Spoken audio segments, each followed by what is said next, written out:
with Will. As always, I'm your host, Caroline Norton, and I'm super excited about today's lesson. So, in our first lesson, we talked about how Shakespeare is known for three things, right? He's a playwright, he's a poet, and he's an actor. Now, we've already talked about him as a poet. Remember, we wrote our sonnets. But I want to talk today a little bit about Shakespeare as a playwright. So Shakespeare wrote three main types of plays. He wrote comedies, tragedies, and histories. Now I know what you're thinking.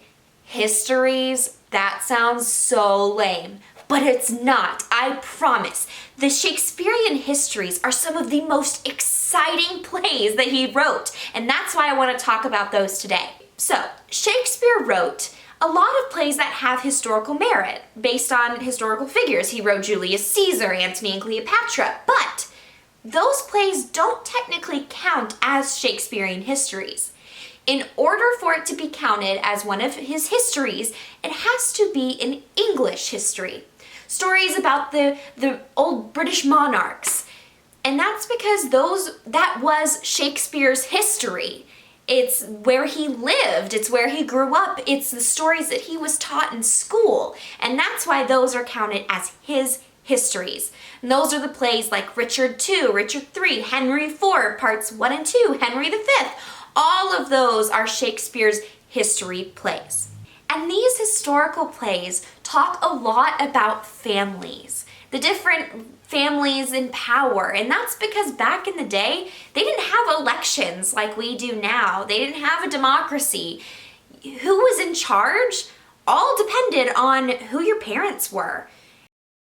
So these stories feature a lot of family drama. But when you read these plays, it can be really difficult to keep them all straight. You got family members all over the place.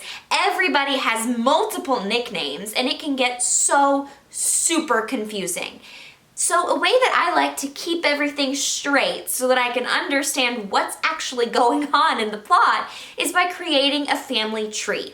Let's talk about Henry V for just a second. Now, Henry V is one of my favorite Shakespearean histories. It tells the story of King Henry. He's just gained power because his father died, and now he's the King of England.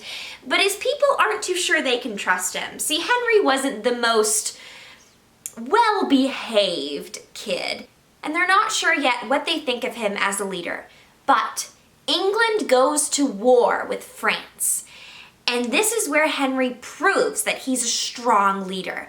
Throughout the play, there are a ton of battles and conflict between England and France, and at the end, England wins. And Henry actually ends up marrying the French princess, Catherine. Now, in that play, there's a lot of talk about lineage and whose parents are whose and who's related to who, and it can get really confusing. So let's look at King Henry V's family tree. Now, this is the family tree of the Plantagenets because Henry's name is not just Henry. He also goes by the name Harry Plantagenet. So this is his family tree.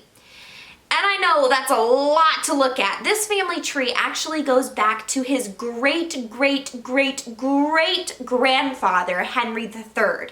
So on this chart, we see here are his parents, his mom and dad, and here are his grandparents.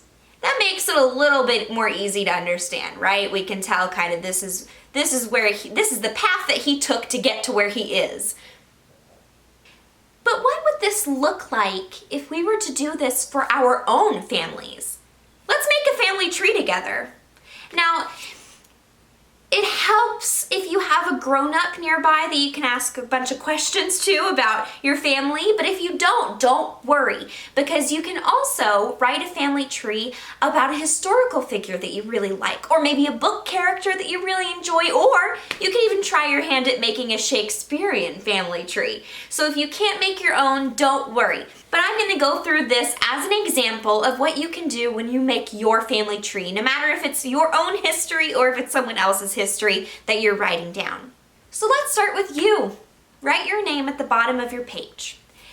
And do you have any brothers or sisters? If so, go ahead and add them too, just like this. Then let's go to your parents. and then add in any of their brothers and sisters that they may have. And then your parents' parents, both sets of grandparents, or multiple sets depending on how many grandparents you have. How far back can you go? Do you know your great-great-great-grandparents? I don't, but that'd be really cool to find out. See how far back you can go. And then this is your chance to have more fun. You can decorate it, make it look like an actual tree. You can add some photos or fun facts about your family members. And you can even call up your family members. Everybody loves a good phone call. Call them up and ask them to tell you some stories about their lives. And then you can sit down and you can write your very own history. And then you can send it to us at the Summit Players. We would love to hear your stories. And we might even share them on one of our social media pages. So if you feel comfortable sharing your family tree or your family history with us, go ahead and do so at the email below, info@summitplayerstheater.com, and we would love to read your stories, and we might even feature them on one of our accounts. I hope you enjoyed this lesson, and I hope you have fun making your family trees. Come back next week and we may be talking a little bit more about some of Shakespeare's plays. Until then, bye! We'll see you for another Wednesdays with Will.